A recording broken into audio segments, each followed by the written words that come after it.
Hello. So, here I am again making another video. Still don't know where to look, whether to look there or there. So I'm going to be doing a little bit of both. Yeah, making another video again. This time I'm doing my top 10 movies of 2022. I did this last year for my top 10 movies of 2021, and I want to try to put a little more effort into this one. We'll see. Maybe I do, maybe I don't. But yeah, might as well just, get right into it. I'm gonna throw in some honorable mentions here too, just some movies that I think I should talk about. If you see me looking down here, it's because my laptop is down here with my list open.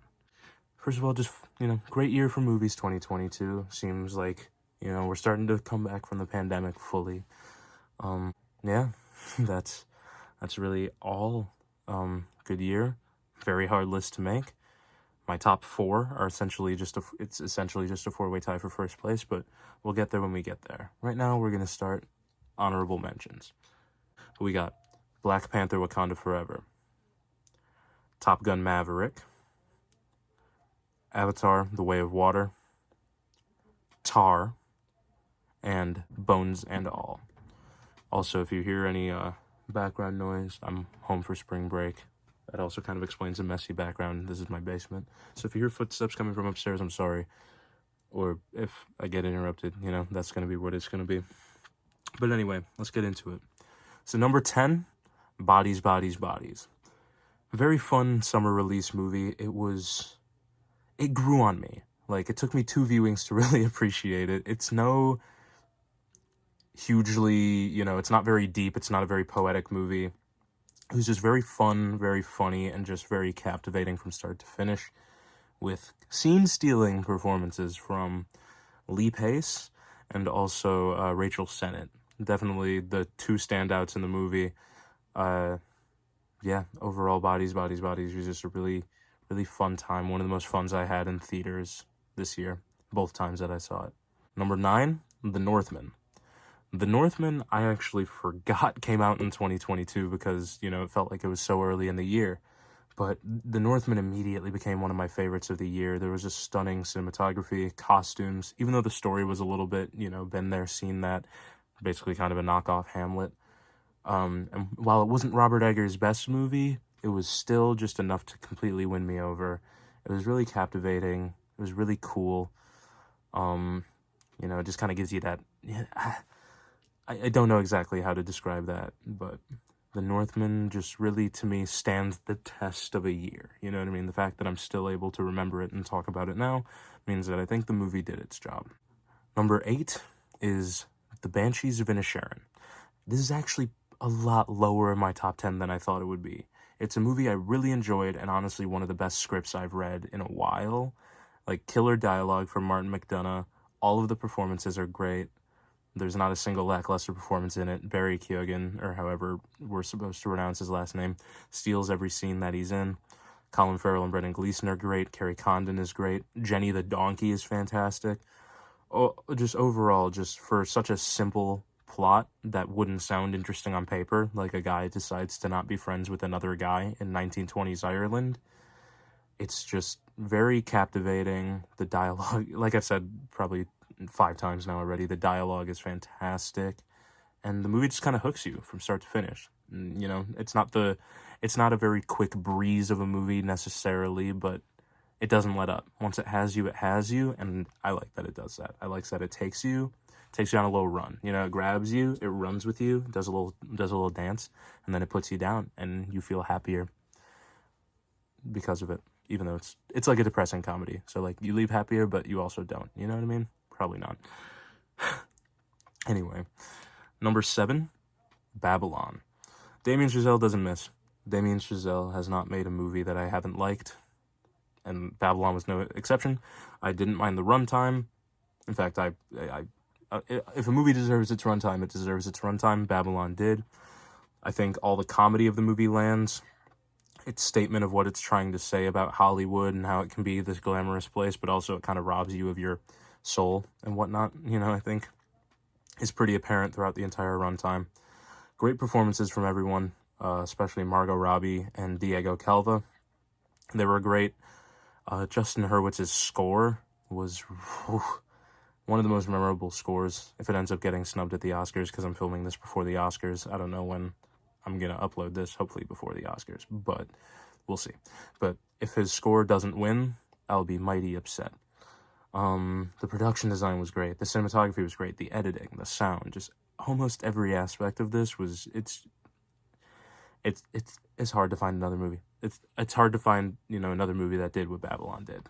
It had its flaws, for sure. It has its flaws. Maybe it drags a little bit, and maybe there's some scenes that are a little clunky, and, some things that don't land. But for the most part, almost everything about Babylon worked. And I think it's underappreciated. I think in like 5-10 years, people are going to look back and wonder why they weren't nicer to Babylon. All right, number 6, we got Nope. Jordan Peele's Nope.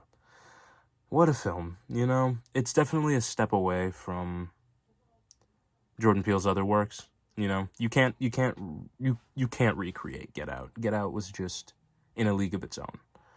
And this wasn't even in the same boat as Us, because Us was still, I don't want to say grounded in reality, because it wasn't, but Us still had this slasher vibe to it and was still very much in the horror realm. Nope subverts a lot of that, A lot of Nope takes place in daytime. There's not a lot of horror. There's some gore and some very tense scenes, but there's a lot of action and sci-fi elements to this, and some Western elements to this as well.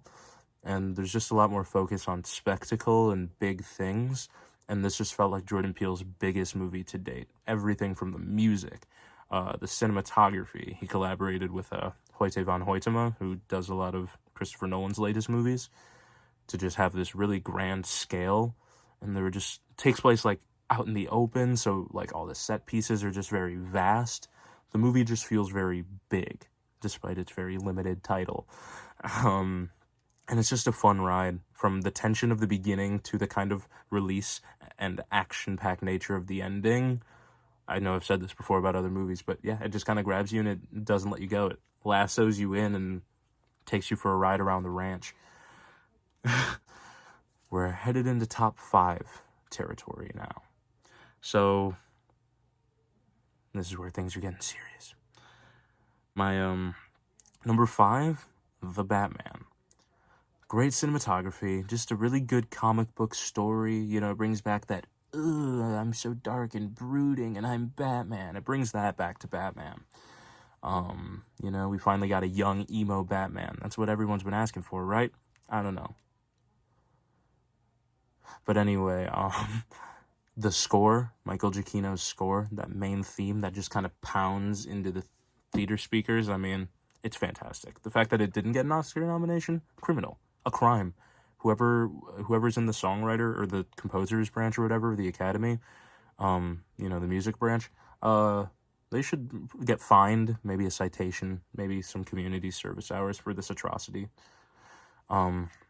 Because everything in this movie just meshed together so well. Everything just complemented the other. The sound, the score, the cinematography, the writing, the acting. It was just one of the best comic book movies that I've seen in a while, and yeah, that's kind of all there was to it. Sorry that a lot of these explanations are very simple and descriptive, or very basic. I'm trying here. I'm trying not to be repetitive, I'm trying to give you what you want. But I can probably talk a little bit more on it. No, probably not. I think I said everything I wanted to say about the Batman. So entering the top 4, it is essentially a 4-way tie for number 1. But I had to decide an order. This is a list after all. We can't just go like, everyone wins. No, we can't do that. Not here. We can do that other places. Here isn't one of them. So I'm going to go in order, and I'm going to kind of explain why I've considered making these a number 1 slot, but why they kind of fell the way they are. Number 4 is Women Talking. A movie that I went into the first time I saw it, not expecting to love it as much as I did, but the sharp dialogue, the phenomenal acting performances. Like I tell you, not a single person in this movie delivers anything less than 100%. Like everything is just so, performance-wise, everything is so meticulous, and the dialogue is just really boosted by these performances, and it's already great dialogue, so you add, really good performances to it, and it's so elevated. it's hard to it's actually kind of hard to think of a reason why this wouldn't be my number one of the year. I think maybe because while it did grip me and while everyone did a great job, especially Ben Whishaw, again another criminal Oscar snub, but same thing with Claire Foy, Jessie Buckley, Judith Ivey, everyone in this movie for the most part. I think the reason it kind of sits at number 4 is because it has less to say for itself, I guess, than my top 3. You know, it made the while its subject matter is super strong, super powerful, and super important to, our culture today, and, as we're kind of examining power structures and, patriarchal hierarchy and, where women fall in society, it examines a lot of these things with extreme care and precision, and I think it definitely deserves a lot of attention for that. But I think in terms of like spectacle and just filmmaking craft, I want to say it's the most lacking of my top 4, and that's what kind of puts it in the number 4 spot. But I think if we're talking subject matter, it's up there. My number 3 is RRR, or Triple R, or wow, I like that 2022 we're really getting into these more like absurd, this absurd humor in our comedies. From throwing animals during these big fight scenes to the weird buddy comedy in the middle of this 3-hour movie, that buddy comedy portion. It gives you so much. It gives you heart, it gives you humor, it gives you action, it gives you not action. This movie is just a mixed bag. Anyone can watch this movie and find something they like about it. As long as you can get over the fact that there's subtitles, which I don't understand why that's such a hurdle for so many people. This movie, wow. I loved the action, I loved the writing, and even in its most cheesy moments, this is one of those movies where it's like, if you let yourself get into it, you will fully get into it and get everything you want out of it. It might be a little long for some. Again, this one is over 3 hours long. There was an intermission during one of the screenings I saw it at, so maybe if you see it in theaters, you'll catch an intermission, or if you watch it on streaming services, I'd hope you'd watch it in one sitting, but if you want to watch it in chunks, go for it. But just watch this movie. It's probably the biggest spectacle of the year. Very charming film. The 2 leads are very charismatic, and it's hard to not root for everyone, except for the British colonizers, unless you want to root for them, but then, that's your call, not mine. I wouldn't. 2 and 1, they wrestled for some time. I've gone back and forth on this a lot, but I think I'm finally comfortable with making a decision here. My number 2 is After Sun. An amazing directorial debut. It's a heartbreaking story. I love that so much of the movie. The movie feels like a memory, and I know that's like kind of the theme and like the overarching vibe of the movie. It's a movie where it's a bit ambiguous in terms of its bigger picture, its bigger themes, its bigger message. But once the movie's over and you're kind of reeling back through it in your head and piecing everything back together, that's where the true impact of the movie really hits. And I've never had a cinematic experience like that, where you're unpacking the movie afterwards and it just keeps getting heightened by, the more you read into it and the more you think about what you saw. But even outside of that aspect, what you're seeing is very gripping, it's very human, it's very well done. There's some very cool shot compositions, where we get 2 people in the same shot, but we're not directly like shoulder over the shoulder, or like they're in the same frame. We're doing cool things with camcorders and reflections and, dividing walls. Like, there are just so many really cool choices that for a first-time director, like, those are amazing choices to make. Like, as an aspiring director, I can't think of a lot of those choices I would make. So just, sorry if I'm rambling here, but seeing someone make those choices and just do so well with a story that may seem very minimal at first just blows me away. And it truly is. It's a gut punch of a movie. Start to finish, it's enjoyable.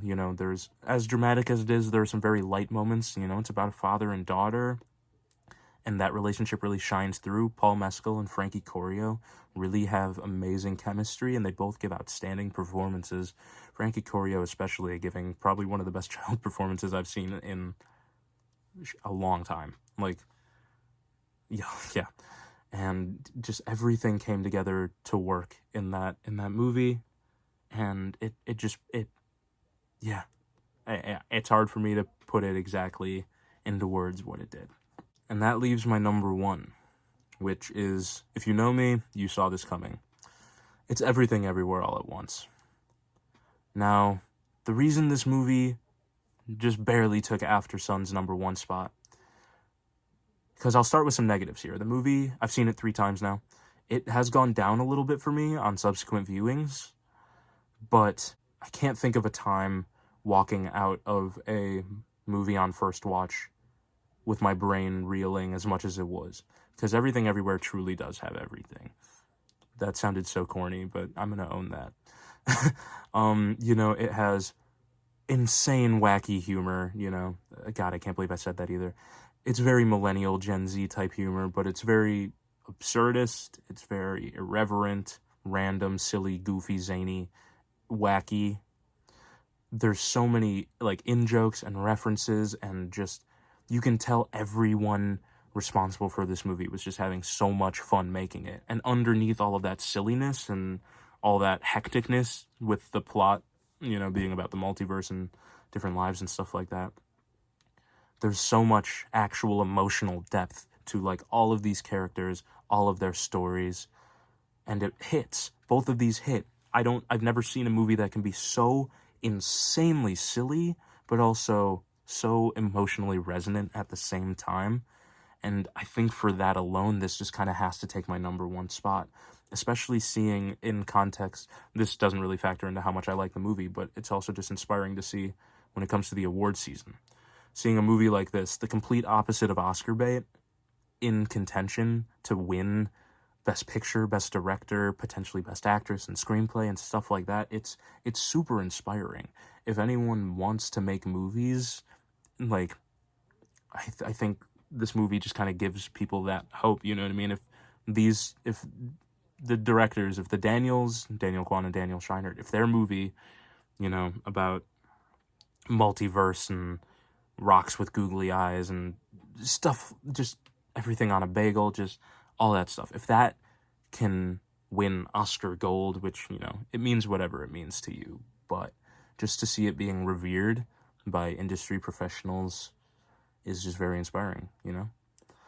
But yeah, so that is my number one. Everything Everywhere All at Once is my number one movie of 2022 as of this very moment.